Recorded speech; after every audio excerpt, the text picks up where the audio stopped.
ese tiempo es donde el Señor alaba, porque ahí es como que viene toda esta verdad pura y todo ese tema. Eso es lo que hablan los teólogos, que el momento histórico de esta iglesia de Filadelfia. Amén. Luego sabemos la historia, cómo se fue deformando, ¿cierto? Hasta el día de hoy fueron ingresando falsa doctrina y ya sabemos lo que pasó. Pero esta iglesia de Filadelfia, como les decía, es una iglesia modelo a seguir, es como la iglesia ideal, así como nosotros debiéramos caminar. Primero dice, escribe al ángel, escribe al pastor de Filadelfia, esto dice el santo, el verdadero, el que tiene la llave de David, el que abre y ninguno cierra, cierra y ninguno abre, el versículo 7. Y aquí siempre Jesús saluda y está diciendo algunas características de su personalidad o atributos que él tiene.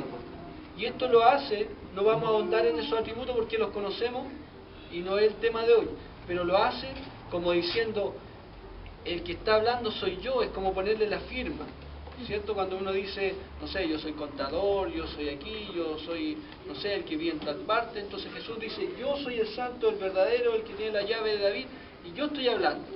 Está dejando como su firma y afirmando que Cristo, el que está hablando a su iglesia. Amén. Y cuando habla de la llave de David, habla que lo que representa aquí la llave de David es la Torá, es la Biblia. Esa es la llave de David es la Biblia, es guardar la palabra de Dios. Y eso lo podemos ver en el Salmo 119, del 9 al 16. Todo el Salmo habla un poco de eso, pero voy a remitirme solamente a esos versos para que tengan esa idea. Si alguien lo tiene, lo puede leer. Salmo 119, del 9 al 16. ¿Con qué limpiará el joven su camino? Con guardar tu palabra. Con todo mi corazón te he buscado, no me dejes desviarme de tu mandamiento. En mi corazón he guardado tus dichos, para no pecar contra ti. Bendito tú, oh Jehová, enséñame tus estatutos, y con mis labios he contado todos los juicios de tu boca. Me he gozado en el camino de tus testimonios, más que de toda riqueza. En tus mandamientos meditaré, consideraré tus caminos. Me regocijaré en tus estatutos, no me olvidaré de tus palabras. Amén. Entonces ahí habla de lo importante que era para David la palabra de Dios, la Torá, los mandamientos, y él medita en ella, y después más adelante le da una oda a lo que es la palabra de Dios, y la ensalza y la exalta, y él quiere meditar, y así como nosotros también debemos vivir. La llave de David era la palabra, amén, era la Torá, ¿cierto? Con la palabra, el Señor dice que con la llave de David, el que abre ninguno cierra, y cierra ninguno abre, y ninguno abre. Con la palabra de Dios es como el Señor puede entrar, puede abrir, y nadie puede cerrar. Amén. Y Él obviamente conoce nuestra hora, dice el versículo 8. He aquí, he puesto delante de ti una puerta abierta, que habla del Evangelio. La puerta abierta era porque Filadelfia era un lugar donde había mucho comercio y donde pasaban todas las ideas griegas hacia los otros lugares. Entonces, en ese sentido, era una puerta abierta de comercio, de ideas, de intercambio comercial. Entonces, también ellos tenían esta figura desde la puerta abierta, que era la posibilidad para expandir el Evangelio del Señor Jesucristo a otros lugares. Por eso le habla que tiene una puerta abierta delante de ti, y también esa puerta es Jesucristo, porque dice que Él es la puerta, Él es el camino, es la verdad y la vida. Amén. Amén. La cual nadie puede cerrar, porque aunque tiene poca fuerza, aquí no era una iglesia que era una iglesia, una mega iglesia, sino que era una pequeña iglesia. A lo mejor en su fuerza no tenían tanto conocimiento, no tenían tanta influencia en el mundo, pero a pesar de su poca fuerza, amaban la palabra, amaban predicar, amaban evangelizar, amaban a Dios con todo su corazón. Y lo más importante, ellos guardaban su palabra y no han negado el nombre de Dios. Qué importante es que nosotros como iglesia en estos tiempos podamos ser fieles a la palabra y podamos guardar la palabra. Esa es la iglesia modelo, que nosotros podamos confiarnos en la palabra de Dios. Ese es nuestro sustento.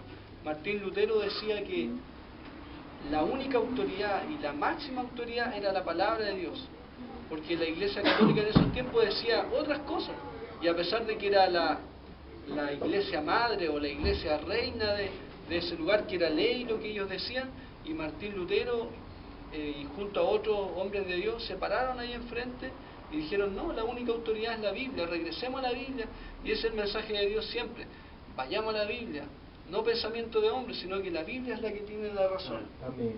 Amén. Y dice que aunque tienes poca fuerza, y nosotros también como iglesia nos reconocemos con poca fuerza, no somos una gran iglesia, no tenemos tantos recursos, o no tenemos las mejores capacidades, ni somos los mejores obreros, ni las mejores personas, pero queremos guardar la palabra de Dios. Amén. Amén. El Señor dice que aunque tienes poca fuerza, has guardado mi palabra y no has negado mi nombre. ¿Cierto? Aquí la importancia de guardar la palabra de Dios y no negar el nombre del Señor Jesucristo. He aquí yo entrego de la sinagoga de Satanás a los que se dicen ser judíos y no lo son, sino que mienten. He aquí yo haré que vengan y se postren a tus pies y reconozcan que yo te he amado. En estos tiempos parece que es la iglesia infiel o la iglesia apóstata la que está triunfando. Vemos los medios de comunicación, las conversaciones con los amigos, que pareciera que ellos van ganando la batalla, pero el Señor un día los va a avergonzar y van a ellos a reconocer que la palabra era la que tenía la razón, que Cristo era la verdad, que la palabra, que el guardar la palabra de Dios era lo importante, no eran los shows, no eran los apóstoles, no eran los grandes congresos, sino que lo importante era la palabra. Y cuánta gente equivocada, cegada, sinceramente equivocada, o a lo mejor equivocado sabiendo que está equivocado a propósito, está en tantos ministerios falsos que buscan cualquier otra cosa pero menos guardar la palabra de Dios.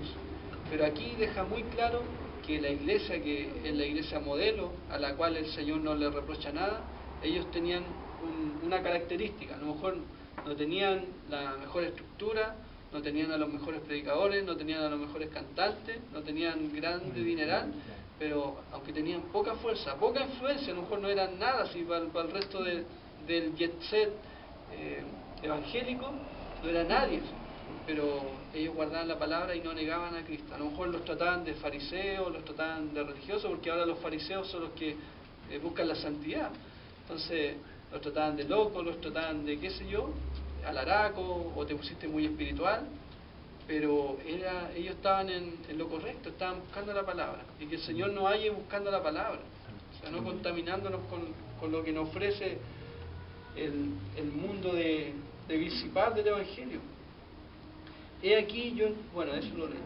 El 10 dice: por cuanto has guardado la palabra. ¿Se dan cuenta la importancia que Dios le da a la palabra? Por cuanto has guardado la palabra. Nuevamente, de mi paciencia yo también te guardaré de la hora de la prueba que ha de venir sobre el mundo entero. La historia cuenta de que esta iglesia, por ser fiel, vinieron, porque Filadelfia y toda esta iglesia están en Asia Menor, por ahí por Turquía, la actual Turquía que está ahora. Entonces habla de que vino una invasión de los turcos y los maometanos, si no me equivoco, pero vino una invasión de esos compadres, de los turcos, ¿cierto? Invaden toda esa región, pero la iglesia de Filadelfia fue guardada y fue la única comunidad o ciudad cristiana que no fue afectada, no la conquistaron ni nada. Dios la mantuvo ahí, la guardó, cumplió lo que dice esta palabra, que va a venir una prueba para el mundo entero, el mundo que se conocía en ese momento, y la hora de la prueba que ha de venir sobre el mundo entero para probar a los que moran sobre la tierra. Y dice: yo también te guardaré. Y Dios y Cristo cumple esa promesa, y históricamente esa ciudad y obviamente esa iglesia fue guardada. ¿Por qué? Porque fue fiel al Señor. Una pregunta: ¿qué es guardar la palabra de Dios, hermano? Guardar la palabra es obedecerla. Obedecer la palabra de Dios, hacer la voluntad del Señor. Eso guarda, no es que yo venga y la guarde. Alguna gente puede decir: no, es guardar. No, sino que guardarla en el sentido de atesorarla en el corazón, en la mente. El otro día en el estudio hablábamos del corazón, atesorarla, incrustarla aquí, que se grabe, porque dice el Señor que ya Él no la graba en piedra. Amén. Que los hijos de Dios ahora la va a grabar en el corazón. Amén. O sea, pueden venir y nos pueden quitar la Biblia, la pueden quemar, pero la Biblia va a estar ahí, para que la lee va a estar ahí en el corazón, guardada, grabada. No sé si ustedes vieron la película El libro de los secretos, ¿alguien la vio? Denzel Washington, aparece el actor. Ah, el libro de Lee. El libro de Lee. Entonces, esta película habla de libros, el máximo libro, había post-apocalíptica y la destrucción en todo el mundo, entonces quedaba una sola Biblia y la tenía este compadre. Entonces recorre el mundo y todos quieren apoderarse de esa Biblia. Entonces ahí muestran al personaje que la va leyendo y al final, bueno, para resumir, el compadre pelea, mata a unos cuantos y todo, y llega al final. Era un misionero. Era un misionero. Aleluya. No, y él lo ayudaba a Dios, pero bueno, tienen que verla. La cosa es que uno va avanzando y se va dando cuenta que el tipo es ciego. El tipo es ciego y leía la Biblia, pero con braille.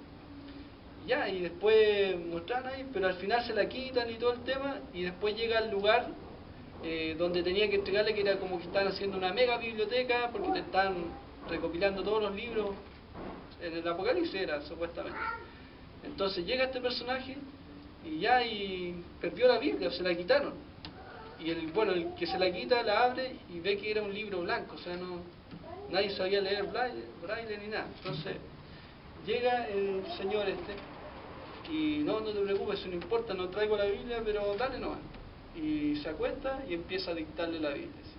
Capítulo 1 de Génesis, la tenía en la mente, ¿sí? De tanto leerla. Entonces, el Señor dice que ya no la escribe en tabla, sino que en el corazón. ¿Sí? Esto es papel, esto se puede hacer tira, pero la gracia es que la Biblia tiene que estar guardada en el corazón. ¿Ya? Por eso aquí hace tanto insistencia en guardar la palabra, en cumplirla, en obedecerla, en hacer la voluntad de Dios, en meditar, como leíamos el Salmo, que el rey David meditaba en la palabra, ¿cierto? Que es un deleite para él, no es una carga, sino que él se deleita en los mandamientos de Dios. Amén. ¿Vamos a contar algo, hermano? Amén.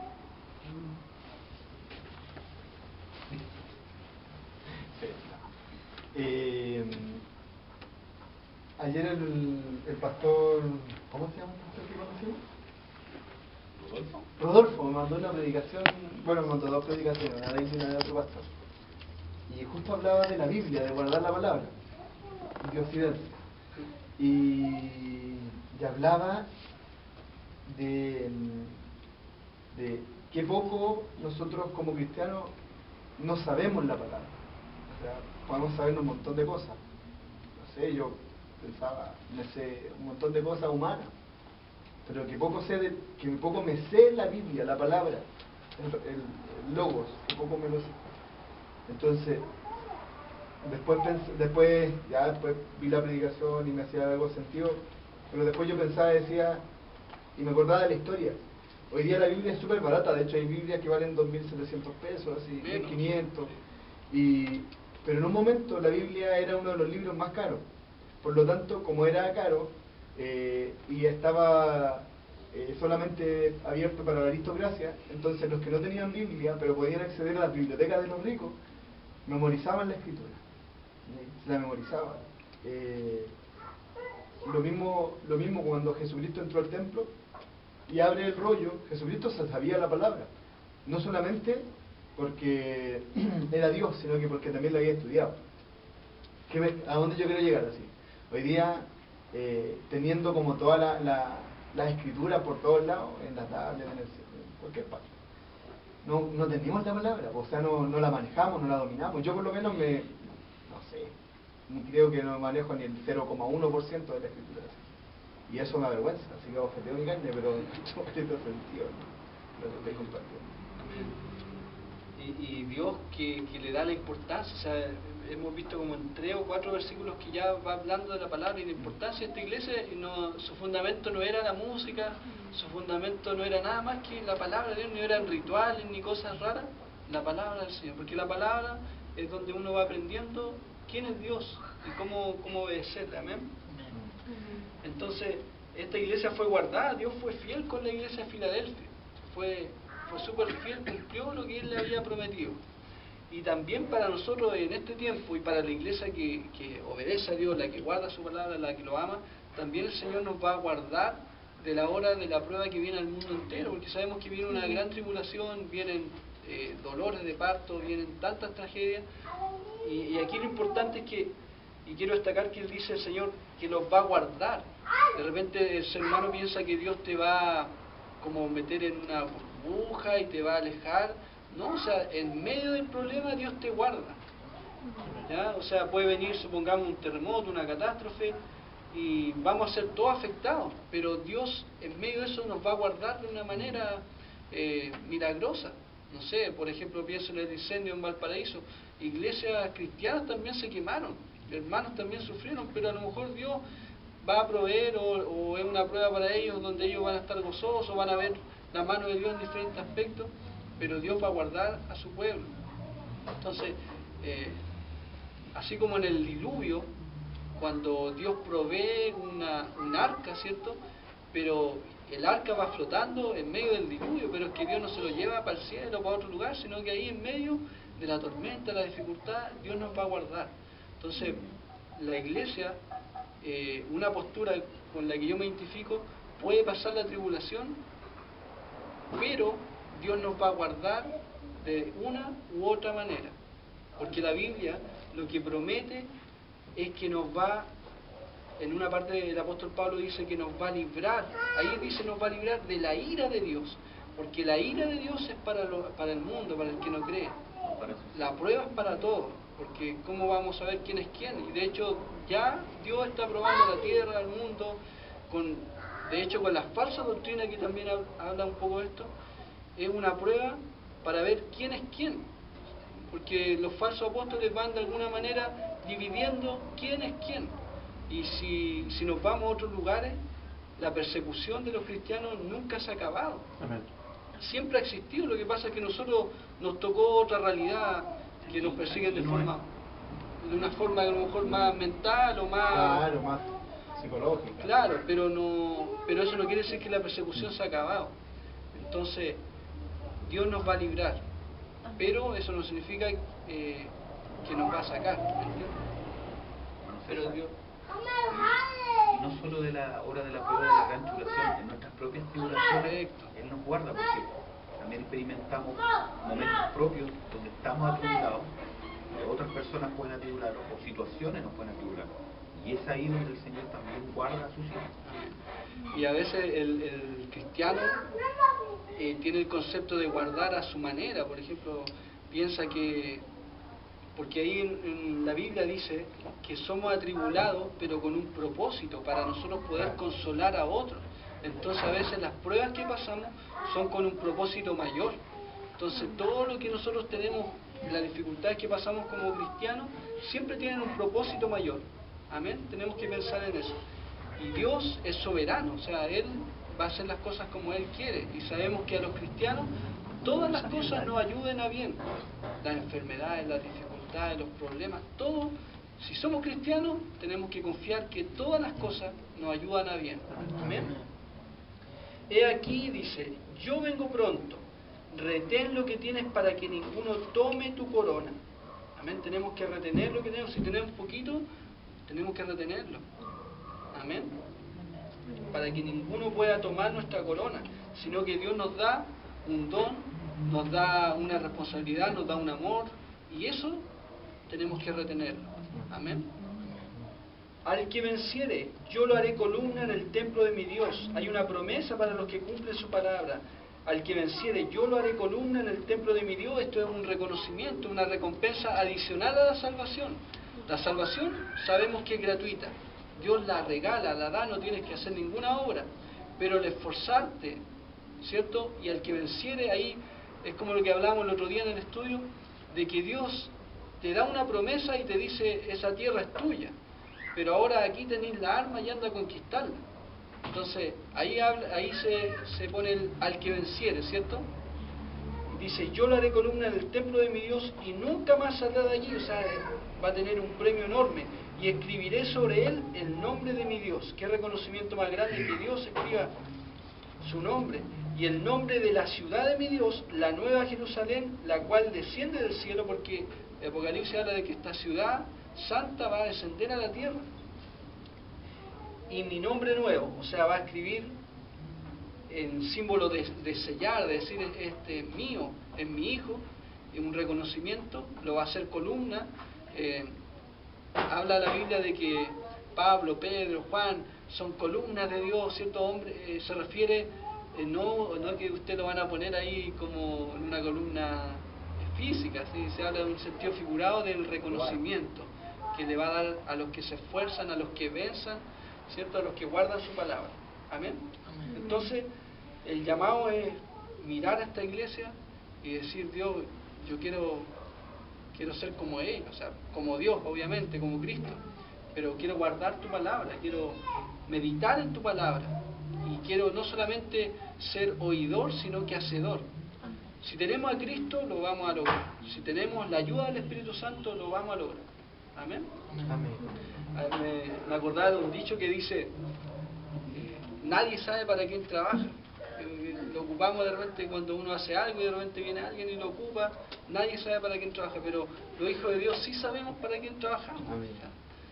Estos hermanos no trabajaban en vano, sino que ellos guardaron la palabra de Dios y Dios los guardó de la hora de la prueba, y además les dio una promesa, y sin duda que si los hermanos siguieron comportándose de esa manera, esa promesa la vamos a ver. Un día vamos a decir, vamos a estar en el cielo y vamos a ver que un reconocimiento a los hermanos de Filadelfia, porque ellos se comportaron de esta manera, guardando la palabra de Dios.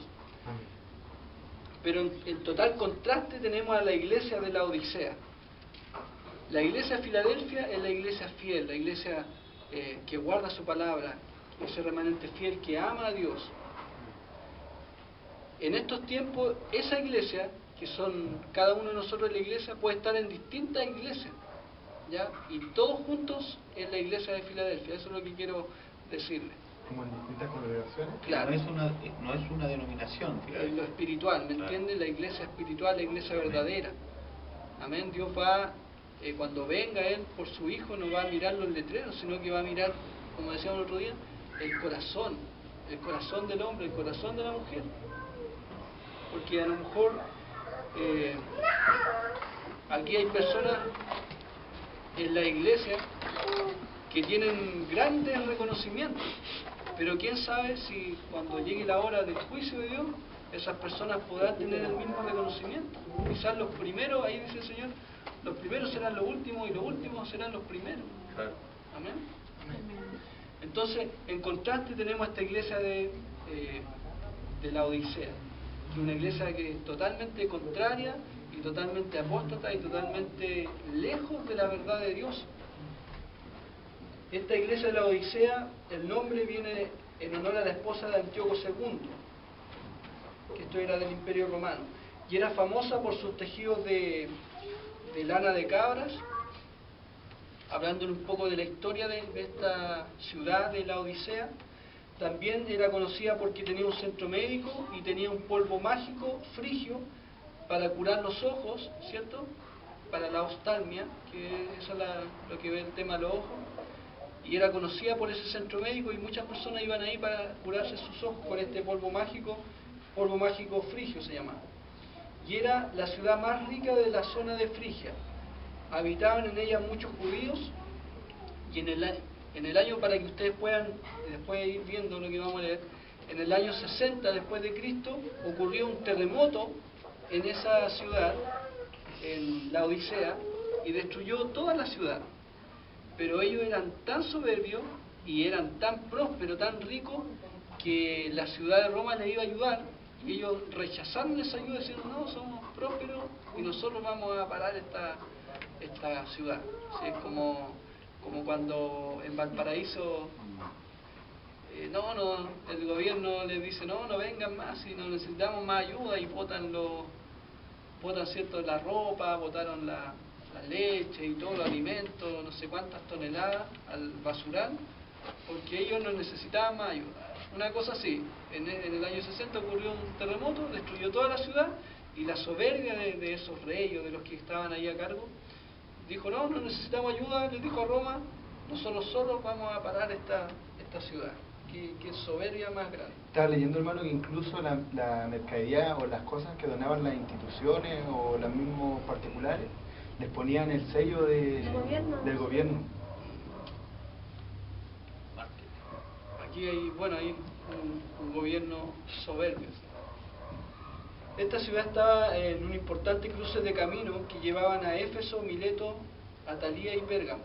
Entonces lo que yo le hablaba, estoy hablando del contexto histórico de la Odisea, que era una ciudad rica, que se cruzaban los caminos y llegaba todo el comercio porque había cruces con importantes ciudades, ¿cierto? Y ellos tenían estos centros médicos, unos tejidos de lana, era una ciudad famosa en lo turístico, en lo comercial, ¿cierto? Y además tenía un centro bancario y de intercambio comercial, como la Nueva York, así, como Sao Paulo en Brasil, como Santiago en Chile, Como la legua en Santiago. que está todos los centros comerciales. Intercambio de agua. Como Franklin, mejor ahí. Y está todo el centro comercial, todo lo que son la bolsa, y todo estaba ahí metido en esa ciudad. Entonces, eso mismo hacía que fueran orgullosos y tuvieran muchas lucas. Pero tenían una desventaja, y era el tema del suministro del agua, porque por la ubicación era muy difícil que el agua llegara a esa zona. Entonces tuvieron que inventar un sistema de acueducto, y así, en comparación con otras ciudades, el agua en otros lugares incluso era agua sanadora, en otros el agua era fría, era rica, pero en este caso el agua de la Odisea era tibia. Entonces los habitantes siempre se quejaban por el agua, hoy que el agua tibia, y en realidad los teólogos describen y los más estudiosos describen que esta agua era vomitiva, así que no se podía tomar, así ya era asquerosa, no servía para nada. Entonces es un poco como Jesús toma estas mismas características de la ciudad para luego encararlo, digamos, retarlo y darle... Claro, porque toma la realidad de lo que ellos mismos vivían y se la hace ver por medio de esta carta. El Evangelio llega a esta ciudad por medio de Epafras, que era el ayudante de Pablo. Ahí llega el Evangelio a la ciudad de la Odisea. ¿Se imagina si ir a tomar agua a la Odisea? Asquerosa, si no servía Era para toda nada. una odisea. Una odisea. En Humberstone era agua y salado.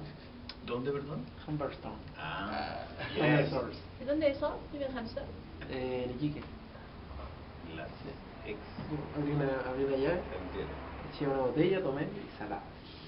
Sí, era como tomar agua del mar. Versículo 14. Y escribe al ángel de la iglesia en la Odisea: he aquí el amén, el testigo fiel y verdadero, el principio de la creación de Dios, dice esto. Ya está poniendo la firma a Dios, Él es el que está hablando, Jesús es el que está hablando. Yo conozco tus obras, porque tenemos que saber que Jesús, Dios, el Espíritu Santo, donde nosotros vayamos, y no podemos engañar a Dios.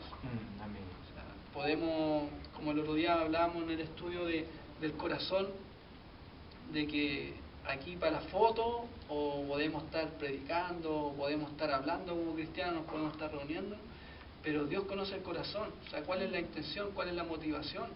O a muchos predicadores que son los famosillos pueden estar vendiendo un gran show y que son la iglesia, la mega iglesia o la iglesia más famosa, pero ¿qué hay en su corazón? ¿Será el buscar a Dios? ¿Será el que esa alma se salve? ¿O será enriquecerse? Pero Dios dice, y le dice a cada una de las iglesias: yo conozco tus obras. Y qué bueno es saber, y ahí es también una advertencia para cada uno de nosotros. O sea, no podemos engañar a Dios. O sea, Jesús todo lo ve. Dice que los 7 espíritus de Dios recorren la tierra, ¿cierto? Y Él vigila acá. Dios es omnisciente y omnipresente. Él está en todas partes, Él todo lo conoce, omnisciente, todo lo sabe, no lo podemos engañar. Y está en todas partes, o sea, en todo lugar. O sea, Dios es Dios y nos está mirando. O sea, es lo que está diciendo.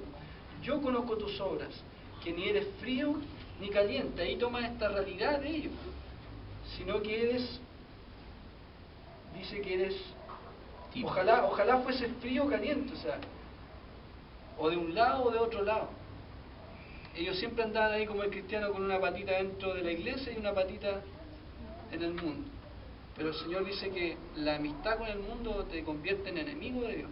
Amén. Entonces los tibios, por eso que Dios dice que los vomita, porque no puede, lo mismo que uno no puede comer una comida podrida, O sea, solamente, ¿puede explicar un poco el concepto de amistad con el mundo para que lo... ¿sí? Amén. Por favor. Amistad con el mundo, a lo mejor alguien puede tomarlo en el sentido de que yo ni siquiera tengo que juntarme con personas del mundo, o no o apartarme así, irme a un monasterio, no. Cuando habla de la amistad con el mundo, el sistema del mundo, habla del sistema, no de las personas, porque si no tendríamos que encerrarnos en la casa y no salir. Uno puede compartir en forma sana con alguien, conversar, incluso poder juntarse en el mismo trabajo, o sea, uno no puede escapar de esa realidad. Uno va siempre a estar con una relación, ya sea de amistad o de trabajo, social, lo que sea, con personas que no son cristianas. O sea, no es esa amistad con el mundo. Y obviamente nosotros estamos en medio de las tinieblas para hacer luz. El tema está en no caer en los pecados del mundo y en las prácticas del mundo. Supongamos si un grupo de personas están hablando de groserías, pornografía, obviamente yo tengo que apartarme de ahí, o sea, eso me va a contaminar. Uno puede estar ahí con ellos mientras sea luz y mientras las acciones de ellos no lo contaminen ni pasen a llevar las creencias de uno, ¿cierto? Amén. Hay lugares que uno, como todo el mundo, puede frecuentar, por ejemplo ir al cine, ir al bowling, un restaurante, cosas así, pero hay cosas que claramente la Biblia no permite, o sea, y esas son intransables. Por ejemplo, alguien podría decir, entonces puedo ir a cualquier lado, ¿no? Porque hay lugares que, por ejemplo, una discoteca, un pub, donde, y sobre todo los horarios y todo ese tema, hay un sinnúmero de condiciones que rodean esos lugares que están afectando a un cristiano. Por ejemplo, hay droga, hay cigarro, hay copete, de todo. Entonces uno podría decir, pero yo no lo hago, ok, está lo correcto, tú no lo haces, pero todo el entorno te va a contaminar igual. Amén. Entonces hay ciertos lugares que no se pueden transar, hay cosas que no debe hacer el cristiano. O sea, ese ya, para otro tema... Claro, porque uno termina simpatizando con la idea del mundo.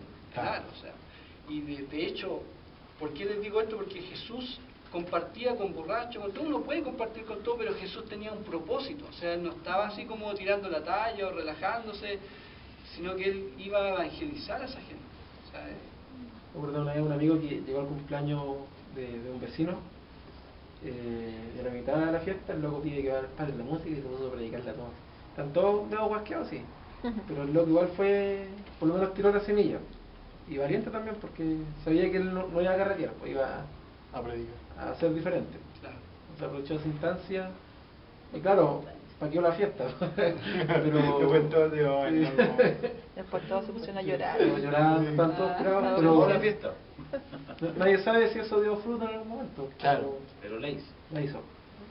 Claro, ¿no? Y hay que separar también, pues ahí ya es como un tema bailar fino y tener un tema de conversación para eso, porque hay que separar, porque uno puede estar, supongamos, en una fiesta familiar y de repente la tía toma, y yo estoy ahí, no sé, por el cumpleaños de la guaguita de mi prima, ¿cachai?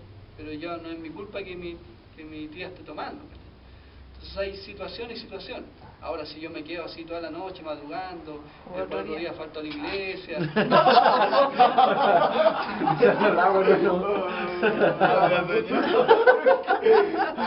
bromeando. En la casa. La casa muy conocida. Entonces uno Mira tu tía. tiene que separar las cosas. O sea, hay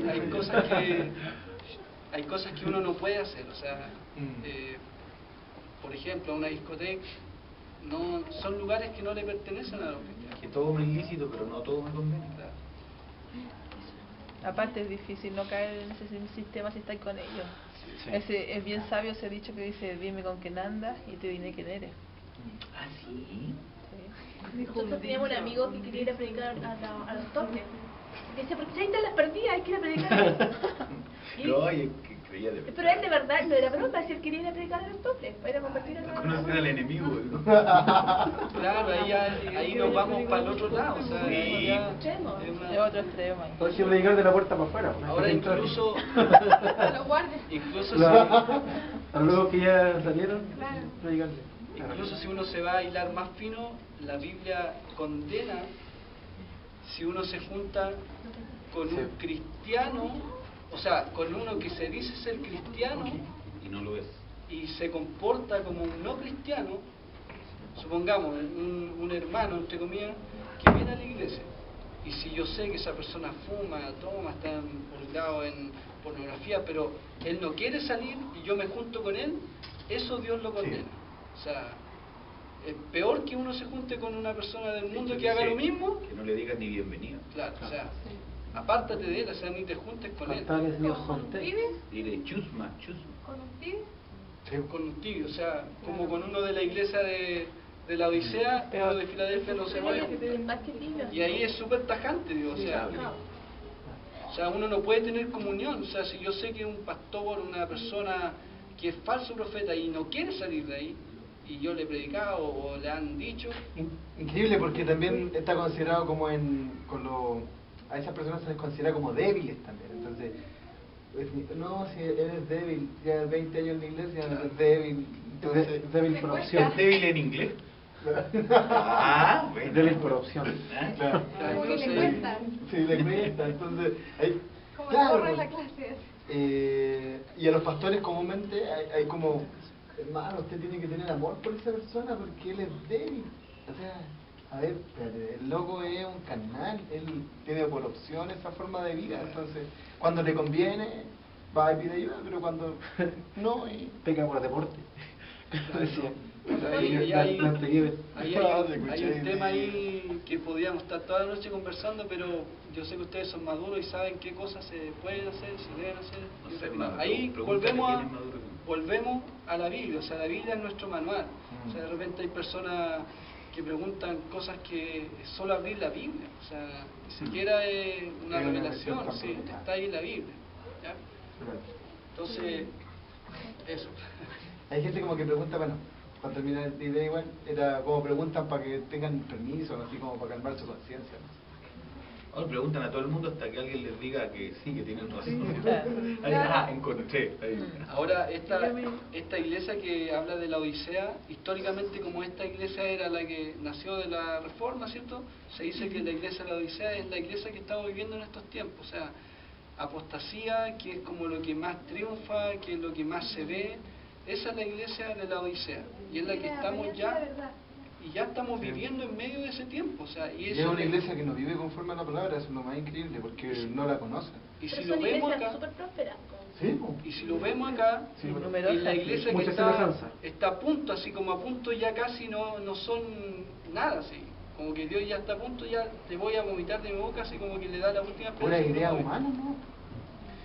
Entonces dice, pero por cuanto eres tibio y no frío ni caliente, te vomitaré de mi boca, porque tú dices, yo soy rico y me he enriquecido y de ninguna cosa tengo necesidad, y no sabes que tú eres un desventurado, miserable, pobre, ciego y desnudo.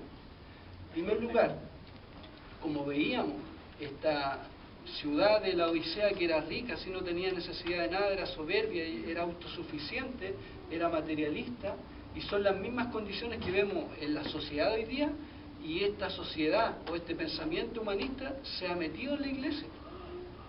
Y podemos ver cómo iglesias son materialistas, cómo pastores son materialistas, egoístas, y se creen autosuficientes, que son los dueños de la verdad.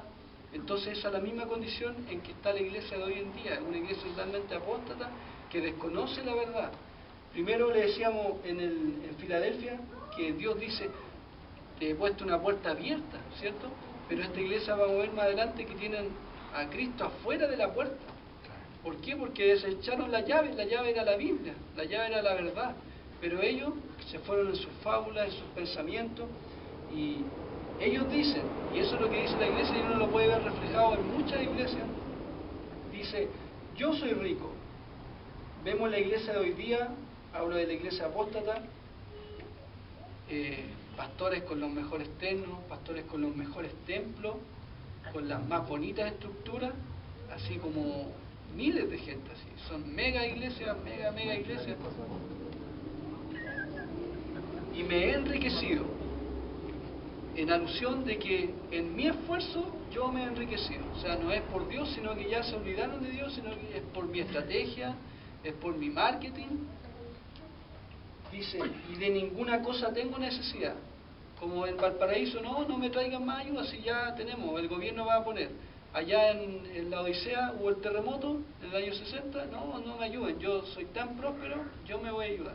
Y esta iglesia, como estaba en esa ciudad, se contaminó, vio a lo mejor que estaba próspera la ciudad y los hermanos también prosperaron, porque eso pasa cuando a veces la bendición al cristiano le hace mal, no a todos, pero a algunos uno puede ver esa realidad en la iglesia. Cambia el corazón. Cambia el corazón, cambia la intención, ahí viene la avaricia, la codicia. Entonces seguramente estos hermanos tenían su negocio, ya sea de esta lana, de estos telares. Vendían agua tibia. Vendían